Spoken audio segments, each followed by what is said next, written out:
Hey, salut tout le monde, bienvenue au Power Hebdo.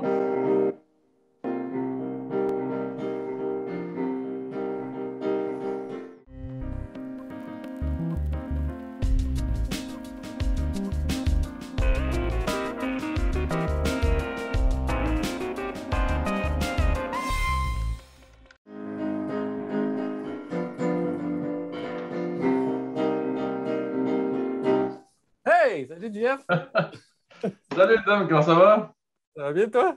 Ça va super bien. Cette semaine, on parle du tableau de bord des ventes. Ah ouais, moi je suis de retour de vacances, là, tout primé. J'ai pratiqué un peu mon piano, fait Je un te peu sens, d'aménagement dans mon bureau, je te sens puis de la couleur. reposé. Hey, j'ai l'air jaune-orange, hein, je pense que c'est mon éclairage, mais je suis vraiment plus orange. C'est ça. T'as-tu mis de la crème en vacances? Oui, j'ai mis de la crème, certain. Alors, ça veut dire que l'été, elle a fini à tes fins de vacances. Là, c'est rendu Exact. l'automne, il fait 10 la Ça, nuit. ça On fait. est... Yes, hey, de quoi qu'on parle cette semaine, JF? On parle du tableau de bord des ventes. C'est fameux, c'est un buzzword assez intéressant. On sait que beaucoup de monde s'intéresse au tableau de bord.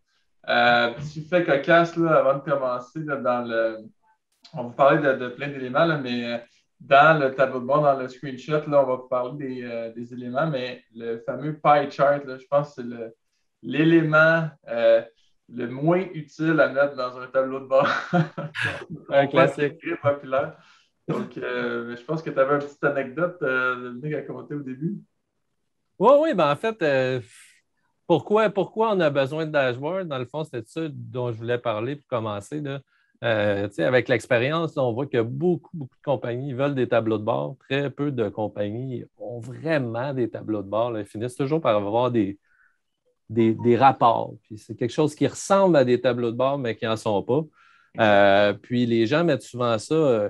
Ils rêvent à un tableau de bord, ils n'en ont pas. Ils se disent que c'est un outil de performance. Ce que je voulais dire, c'est que nous, dans notre cas chez Davidé, et puis je vais faire une formation là-dessus bientôt, j'en parler un peu plus.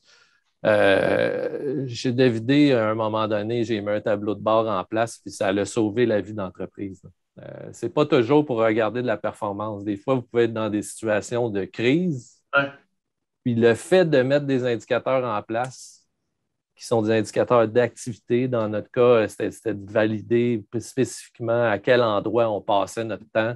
Bien, ces indicateurs-là peuvent vous sortir d'une crise. Ce n'est pas Mhm. toujours. Fait que les gens ne voient pas la valeur des fois d'un tableau de bord, ou en tout cas, ils rêvent d'un tableau de bord, ils n'en ont pas, puis ils se disent quand ça va bien aller, on en mettra un en place. Dites-vous que ce n'est pas juste de la théorie, là, ça peut concrètement sauver des entreprises. Donc, Ouais. dans notre cas, ça nous a énormément aidé. Là, ça nous a fait passer, il y a plusieurs années, une situation cash flow négative à une situation positive. C'est ça, parce que, tu sais, on regarde souvent les tableaux de bord quand on va sur Google, là, c'est tous des beaux graphiques, tout est en belle croissance, mais l'objectif premier d'un tableau de bord, c'est de lever des drapeaux sur les choses qui vont mal.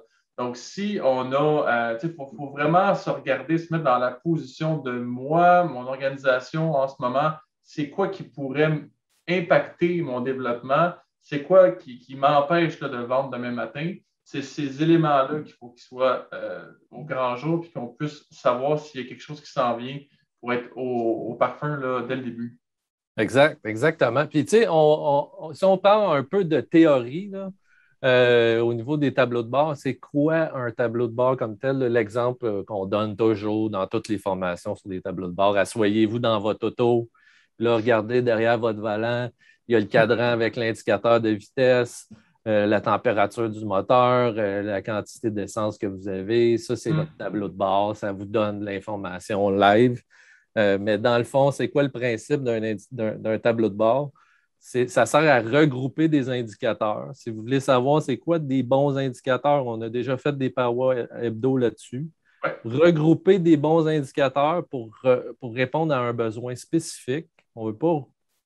Souvent, les gens essaient de tout faire dans un tableau de bord, là.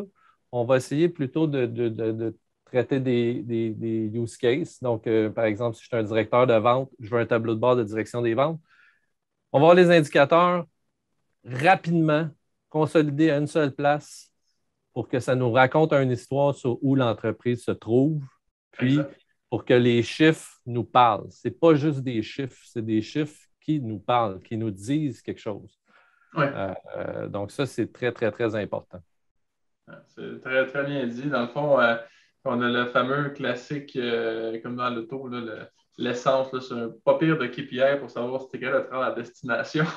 Exact. Fait que oui, on va pouvoir en parler de ce qu'il dit. Exactement. On a aussi un truc qu'on voulait dire, c'est ça, c'est qu'on a parlé déjà un peu. Quand on met un tableau de bord en place, comment faire? C'est quoi la marche à suivre? Là, souvent, les gens disent des gestionnaires, des présidents d'entreprise, des VP, peu importe, des directeurs, des gestionnaires.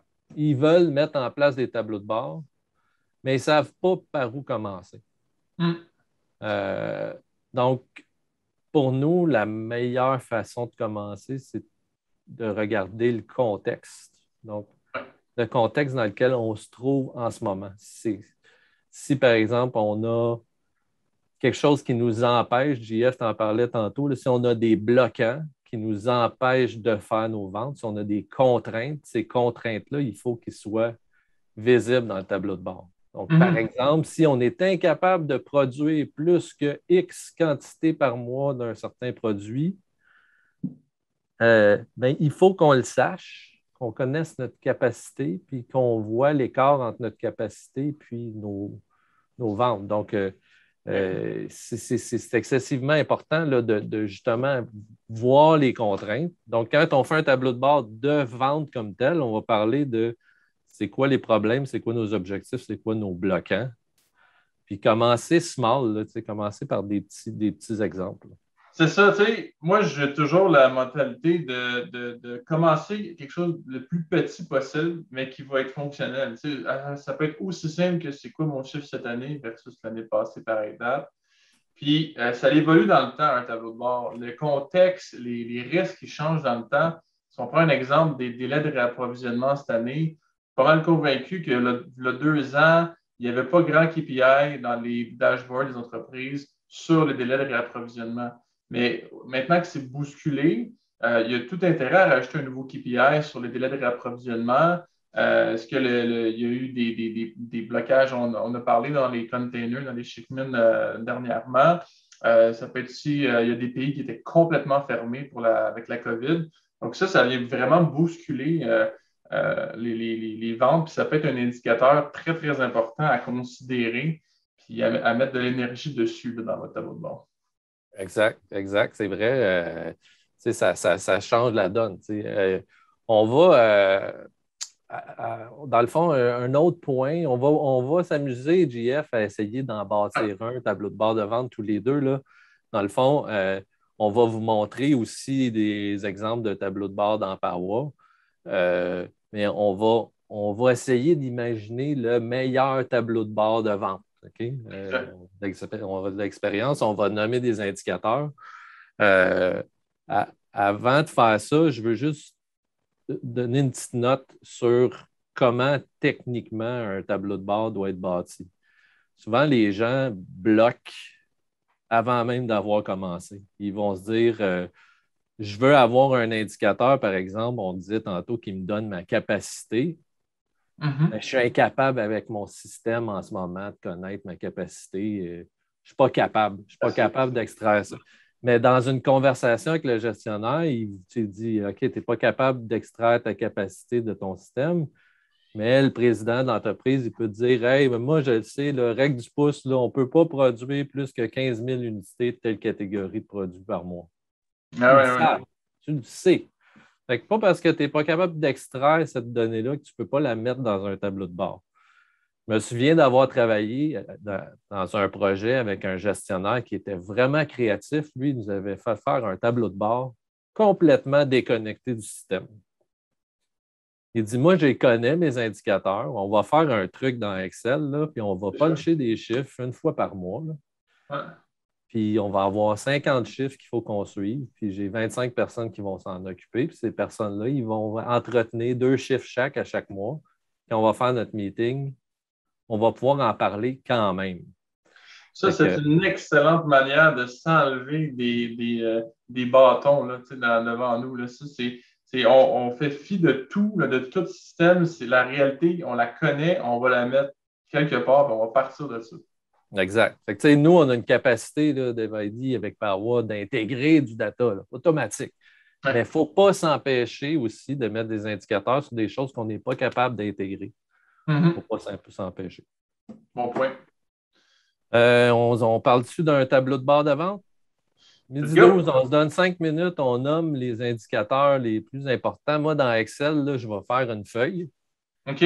Puis, on va les écrire, puis on va juste bâtir autour de ça. À moins qu'avant qu'on commence, je partage mon écran, puis on monte un tableau de bord dans Power. Oui, il y en a un que j'aime bien, qui souvent, puis ça, je suis toujours étonné quand on montre de ce tableau de bord-là, après l'intégration des clients, il y a toujours un petit effet de surprise. Ah, j'aurais pas pensé ça, tu sais. Fait que c'est super intéressant de voir ces ventes-là à plusieurs niveaux aussi. C'est à la bonne place, là, JF, parce que je présente bien mon écran. Exactement, lui. Bon. Tu sais, ça, c'en est un fondamental. Super simple. Excusez notre démo, là, ça ne va pas bien dans notre business, dans la démo. On a fait 8 millions année à date l'année passée, 16 millions année à date cette année. On est dans le négatif, la tuile est rouge. On a perdu 7 millions, c'est 48 de perte. L'année passée, au complet, on a fait 24 millions. Fait que là, les trucs dans lesquels il ne faut pas s'enfarger, puis c'est pour ça qu'il faut faire affaire avec des professionnels, c'est des trucs comme des year-to-date. C'est année à date, c'est des mois complets, tout ça, c'est intégré comme il faut. Fait que c'est des trucs fondamentaux, il faut que ce soit bien fait, vite fait. Donc, on est capable de voir mois sur mois. Fait que vous le voyez, là, pourquoi notre year-to-date est si bas. C'est parce qu'on est rendu au mois de septembre, puis on n'a pas de vente en mai, juin, juillet, août dans notre système. Là. Mais on est capable, d'un coup d'œil, rapidement, de voir mois sur mois. Le cumulatif ici, okay, donc rendu au bout du mois, rendu au mois d'avril, on en était comment? Quart sur quart. Et le rolling 12 months, donc les 12 derniers mois. Fait que ça nous donne une tendance. Exact. Super simple à mettre en place, quand c'est bien intégré. Puis, on peut aller le filtrer après ça sur des secteurs d'activité. Je pourrais dire, je vais aller voir juste la bannière Amazon, dans laquelle je n'ai pas de vente. Mettons IGA. On sait qu'IGA, on a des ventes. Ah, bon, IGA. Bon, donc, et voilà. Fait que là, on est capable justement de se placer dans un contexte particulier. Fait que ça, il faut avoir ça, at large. C'est ça, puis je veux vraiment apporter, là, ça, c'est des chiffres qui sont, honnêtement, je pense que c'est disponible très facilement dans n'importe quel système comptable. C'est combien que tu as fait en dollars. Ouais. Mais si on regarde juste les KPI en haut, les 5 tuiles du haut, on le sait que ça va mal, mais on n'a aucune référence dans le temps. C'est pour ça que c'est intéressant d'avoir des graphiques et de voir par mois comment ça se passe. Puis de pouvoir avoir une notion de temps, parce que des fois, on va avoir un mois. Par exemple, si on avait eu un gros projet au mois de février l'année passée, pareille date, qui ne va pas se reproduire cette année, bien, on le sait là, que c'était ça le problème. Fait on va être capable de se référer dans le temps, ça va vraiment être important là, pour prendre des décisions plus tard. Exact. C'est vrai, c'est bon. C'est vrai. Un tableau de bord, ça ne peut pas être juste des tuiles. Non, c'est ça. Il faut être aussi capable d'identifier où ça bloque. Là, on l'a vu, nous, rapidement. Là, si on était vraiment en affaires, là, on se dirait, OK, là, depuis le mois de mai, on ne fait plus de vente. On le voit clairement. Un autre exemple dans Power, c'est un tableau. Fait que ça, c'est un tableau de bord plus général. On parlait de contexte tantôt. Là, ça, c'est un tableau de bord dans un compte en particulier. Donc, on a un retour sur les mêmes indicateurs, mais on les a versus l'année dernière. Une cible, on le voit dans le temps, on le voit par catégorie. Donc, un autre genre de tableau de bord de vente. Donc là, ce qu'on voit dans ces deux tableaux de bord-là, c'est le fondamental. Les ventes en dollars cette année versus l'année dernière. Exact. Et encore une fois, le concept de périodicité dans le temps, c'est important de le voir. S'il y a le concept de saisonnalité, on va être capable de voir, par exemple, il y a une hausse avant le temps des fêtes, des choses comme ça. On va pouvoir savoir si on est sur la même ligne que les années d'avant. C'est ça. Après, on a nos ventes en dollars, nos ventes en quantité. on les met sur une période de temps. Fait qu'on va dire un year to date versus l'année dernière, versus last year, versus un objectif. Oups, ça, c'est une autre notion. Donc, on pourrait voir, je fais 15 000 versus l'année dernière, c'est plus 2 000 versus mon objectif, plus 1 500. Donc, on est capable rapidement d'identifier, OK, est-ce qu'on est sur notre cible? Est-ce qu'on est en croissance versus l'année dernière? Donc, ça, c'est le type d'indicateur fondamental. Donc, on ne s'en sort pas. Exact. Puis l'objectif, ça, c'est un exemple un peu qui vient rechercher ce que tu mentionnais tantôt. C'est souvent quelque chose qui n'est pas dans les systèmes ERP comptables. C'est un Exact. exemple de données qu'il faut mettre directement dans un KPI. Donc, ça, c'est concret, là. C'est ça que vous voulez faire. Exact, parce que si c'est ça, les objectifs sont dans Excel, mal setupés, on n'est pas capable de faire ça. L'autre chose, on va dire versus, dans certains cas, la prévision. Mm-hmm. Notre objectif, c'était 1500, mais peut-être que notre dernière prévision, c'est plutôt 1700. Ouais. Ou, on est peut-être, c'est-à-dire, plutôt à 800 d'écart versus notre prévision. Donc, ça, c'est important. Donc, quand on gère des ventes, il faut gérer les ventes, les objectifs et les prévisions. Il faut être capable d'entretenir ces trois informations-là. Une autre notion, JF, qui serait essentielle, selon toi? En fait, moi, j'aurais tendance à dire au niveau des ventes, c'est qu'est-ce qu'on a en inventaire. Ça pourrait être intéressant de savoir qu'est-ce qu'on peut vendre. C'est sûr que ça peut être un gros bloquant dans un contexte pandémique qu'on a eu, là, de ne pas avoir de certains produits. À ce moment-là, on sait sur quel produit pousser et quel produit ne pas pousser.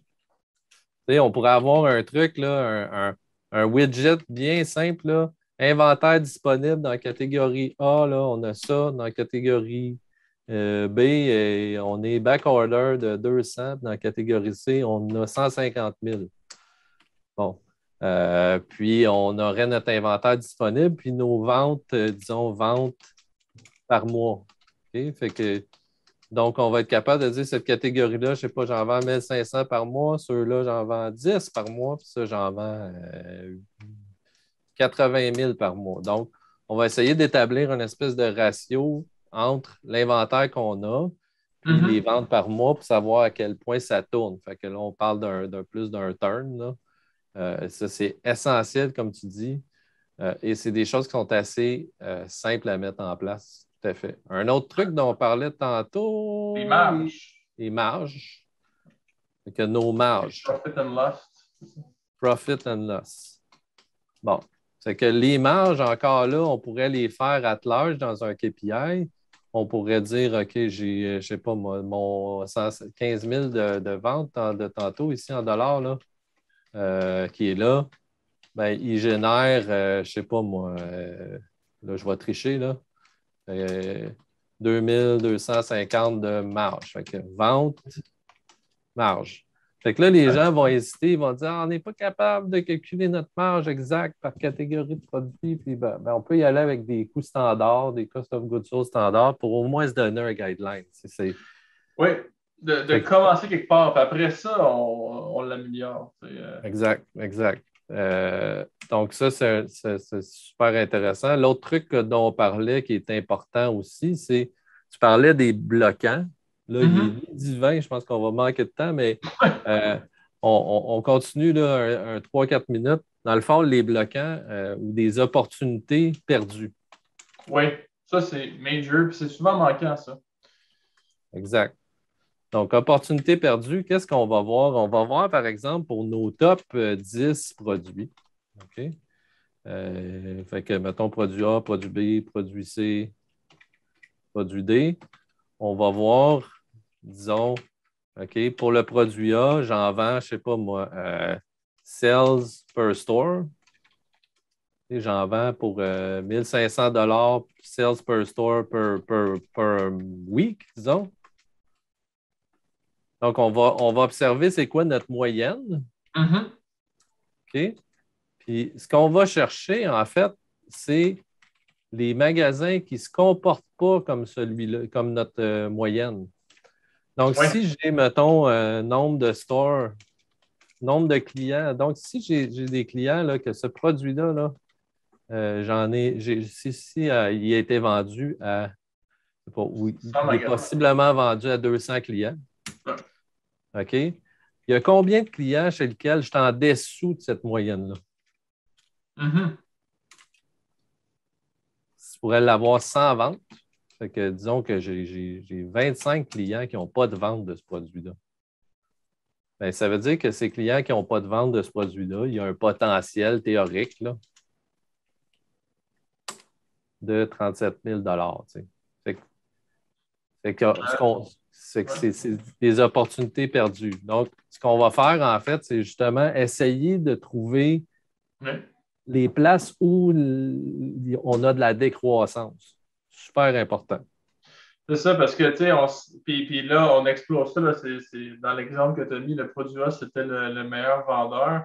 Mais, tu sais, regardez aussi les meilleurs vendeurs que vous avez versus dans les meilleurs comptes que vous avez. Est-ce qu'ils sont vraiment les numéros 1, les numéros 2, tu sais? C'est pas normal que le meilleur produit au Canada ne soit pas meilleur dans tous les magasins. Il y a des opportunités là-dedans à se dégager. Là. Exact. Il y a des places où tu ne le vends pas du tout. Où on cherche aussi des places où on a arrêté de vendre des produits. Donc, ça nous prend des widgets dans des tableaux de bord qui nous permettent de voir ça.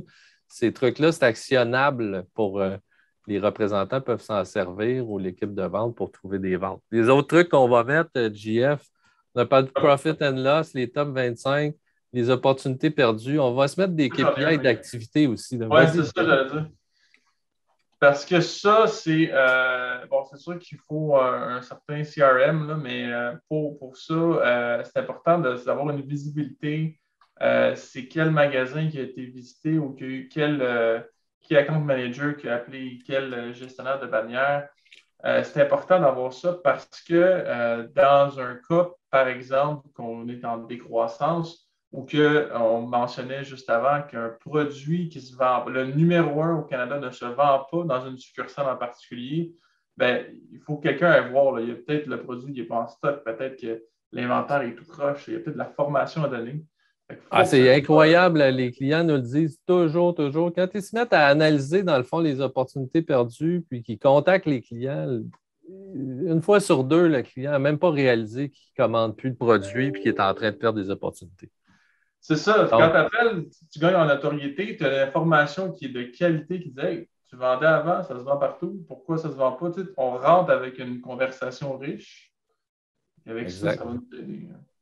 Exact. On va conclure, JF, on pourrait en faire d'autres. Ouais. Si les gens veulent entendre parler de tableau de bord ou en voir, n'hésitez pas. Mais dans le fond, vous voyez assez rapidement ce tableau de bord-là qu'on a ici, là, à la limite, là, j'aurais pu le continuer dans Excel, puis on aurait pu l'entretenir pratiquement manuellement là, et y avoir accès. Évidemment, ce qui est intéressant avec des tableaux de bord intégrés dans un outil comme Parwa, c'est que tu as accès à l'information en temps réel, tout le temps disponible.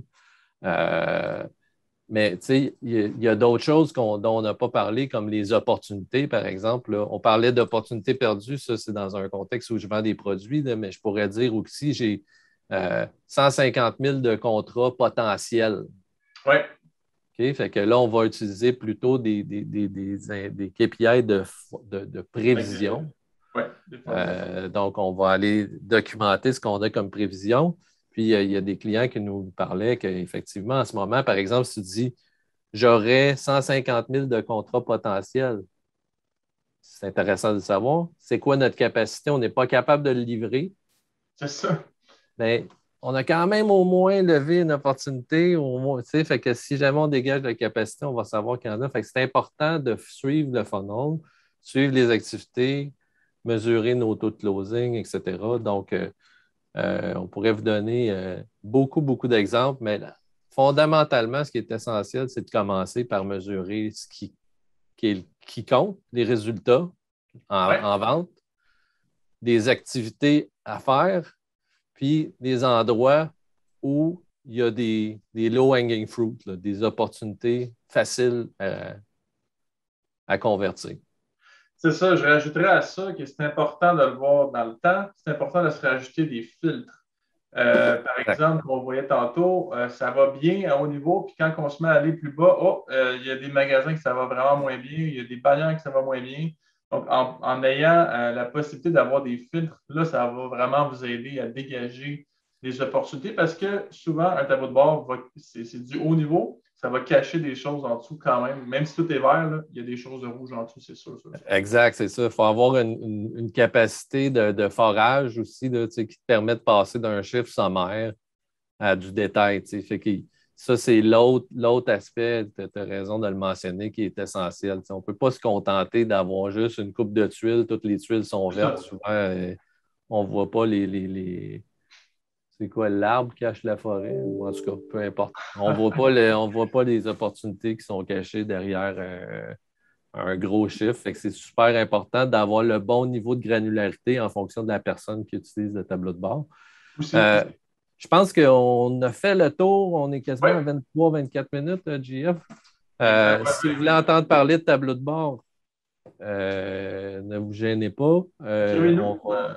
Écrivez-nous. On peut vous présenter des façons super rapides d'intégrer des tableaux de bord pour les ventes. Dernière chose, JF, tu l'as mentionné, commencer petit. Start small, mais commencer. Donc, avoir un indicateur dans un tableau de bord, par exemple, de vente versus l'année dernière, c'est déjà mieux que rien avoir. Puis je me dis tout le temps, en bout de ligne, quand tu parles à quelqu'un, un gestionnaire, puis tu lui demandes comment ça va ta business, puis que tu lui demandes des chiffres, c'est quoi les 4-5 premiers chiffres qu'il te donne? Si ces chiffres-là, il ne les a pas dans un tableau de bord, il y a un problème. Fait qu'il y a déjà les réponses, mais il n'y a pas l'outil. Fait que je pense que c'est essentiel de commencer. Bien résumé, en tout cas. C'est un bon Power Hebdo de retour de vacances. Oui, c'était le fun. Toujours cool. Yes. Fait que je te referai un autre intro piano la semaine prochaine ou quelque chose du genre. Ou la semaine d'après, je serai pas là la semaine prochaine. Ah oui, c'est vrai, tu s'en vas en vacances. À ton tour. OK. Yes. Hey, salut, JF. Bonne semaine. Merci, bonne semaine. Bye.